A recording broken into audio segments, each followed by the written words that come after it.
आज के इस नए एक्सप्लेनर में स्वागत है।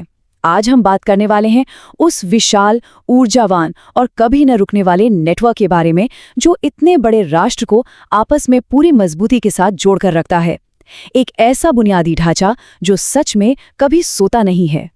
अब एक बहुत ही दिलचस्प सवाल यहाँ उठता है।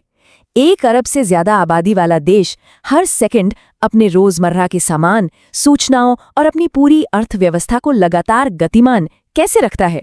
सुई से लेकर भारी भरकम एक्सपोर्ट तक इस विशाल लॉजिस्टिक्स की पहेली को आखिर कैसे सुलझाया जाता है? आज के हमारे इस विश्लेषण का मुख्य आधार ये सोर्स है। ये सिर्फ कोई साधारण नक्शा या पन्ना नहीं है, बल्कि इसमें एक पूरे राष्ट्र के बुनियादी ढांचे और उसकी कनेक्टिविटी का पूरा कच्चा चिट्ठा मौजूद है। और आज हम इसी डेटा को डिकोड करने वाले हैं। तो चलिए देखते हैं आज का एजेंडा क्या है। हम इस पूरी जानकारी को 5 हिस्सों में बांटेंगे। पहला, सड़क और वायु परिवहन।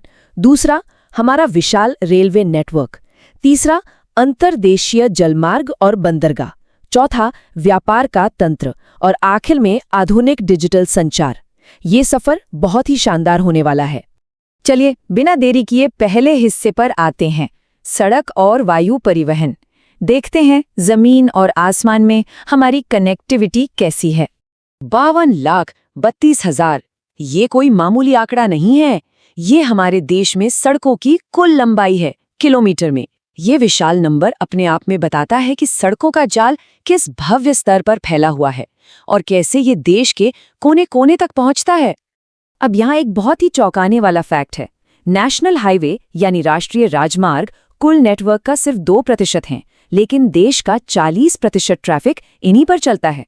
वाराणसी से कन्याकुमारी तक जाने वाला NH7 सबसे लंबा हाईवे है। और इतिहास पर नजर डालें तो शेरशाह सूरी द्वारा बनवाई गई ऐतिहासिक ग्रैंड ट्रंक रोड, जो कभी कोलकाता से पेशावर तक जाती थी, आज NH1 और NH2 के रूप में हमारी प्रमुख जीवन रेखा बनी हुई है। और यहाँ जो डेटा है वो सच में हैरान करने वाला है। देखिए कैसे ये विशालकाय मेगा कॉरिडोर इस महाद्वीप के अलग अलग कोनों को आपस में जोड़ते हैं। 5,846 किलोमीटर लंबा स्वर्णिम चतुर्भुज चारों महानगरों को जोड़ता है। वहीं उत्तर से दक्षिण और पूर्व से पश्चिम तक फैले ये हजारों किलोमीटर लंबे रास्ते सचमुच देश को एक मजबूत धागे में पिलोने का काम करते हैं। सड़कों के बाद अब आगे बढ़ते हैं दूसरे हिस्से की तरफ, जो है देश की लोहे की रीढ़ की हड्डी, भारत का विशाल रेलवे नेटवर्क। परिवहन के इतिहास में ये 2 माइलस्टोन बहुत अहम हैं। 1853 में जमीन पर एक बड़ी क्रांति आई जब पहली ट्रेन मुंबई से ठाणे के बीच चली। और फिर 1911 में हवा में भी एक नई शुरुआत हुई जब इलाहाबाद और नैनी के बीच पहली उड़ान भरी गई। इन दोनों घटनाओं ने हमारी गति को हमेशा के लिए बदल दिया। उस छोटी सी शुरुआत की आज के विशाल पैमाने से तुलना करना सचमुच अद्भुत है। 1853 में जहां ये सिर्फ 34 किलोमीटर का एक छोटा सा सफर था, वहीं आज हमारा रेलवे दुनिया का दूसरा सबसे बड़ा रेल नेटवर्क बन चुका है। 66,687 किलोमीटर में फैला हुआ एक अविश्वसनीय जाल।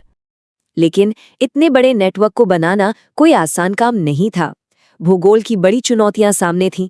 पश्चिमी घाट के ऊंचे और दुर्गम पहाड़ों को पार करने के लिए इंजीनियर्स ने पहाड़ों में सुरंगें बनाई और भोर घाट, पाल घाट, थाल घाट और सिनकोट जैसे पहाड़ी दर्रों का इस्तेमाल किया ताकि भारी भरकम ट्रेनें बिना किसी रुकावट के चलती रहें।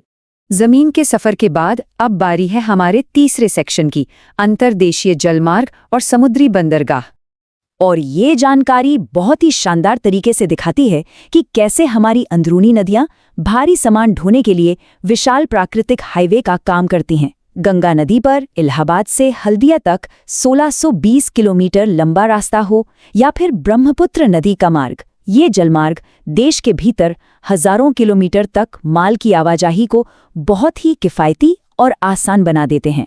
नदियों के बाद अगर समंदर की बात करें तो हमारे पास 7,516 किलोमीटर की एक विशाल तट रेखा है।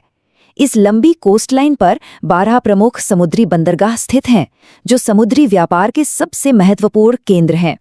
इन बंदरगाहों का डेटा बहुत दिलचस्प है। देखिए, मुंबई बंदरगाह से सबसे ज्यादा निर्यात होता है, जबकि तूतीकोरिन से सबसे कम। वहीं आयात यानी सामान मंगवाने के मामले में कांडला बंदरगाह सबसे आगे है। आयात और निर्यात के बीच सबसे ज्यादा अंतर भी कांडला में ही है। इसका मतलब है कि हर बंदरगाह ने अपनी एक खास और अहम भूमिका तय कर ली है। तो अब जब बुनियादी ढांचे को समझ लिया है, तो आइए सेक्शन 4 की तरफ बढ़ते हैं और व्यापार के उन तंत्रों को समझते हैं जो इस ढांचे के सहारे काम करते हैं। आगे बढ़ने से पहले बुनियादी बातें ताज़ा कर लेते हैं। आयात यानी अपनी ज़रूरत का सामान दूसरे देशों से खरीदना, और निर्यात मतलब अपना सामान दूसरे देशों को बेचना, और अंतर्राष्ट्रीय स्तर पर इस पूरे लेन देन पर नज़र रखने का काम जिनेवा स्थित विश्व व्यापार संगठन यानी WTO करता है। अब यहाँ एक बहुत ही चौंकाने वाला डेटा सामने आता है। जमीन पर इतना विशाल नेटवर्क होने के बावजूद जब विदेशी व्यापार की बात आती है तो हमारा 98% व्यापार पूरी तरह से समंदर और बंदरगाहों के जरिए होता है। जी हाँ, 98%।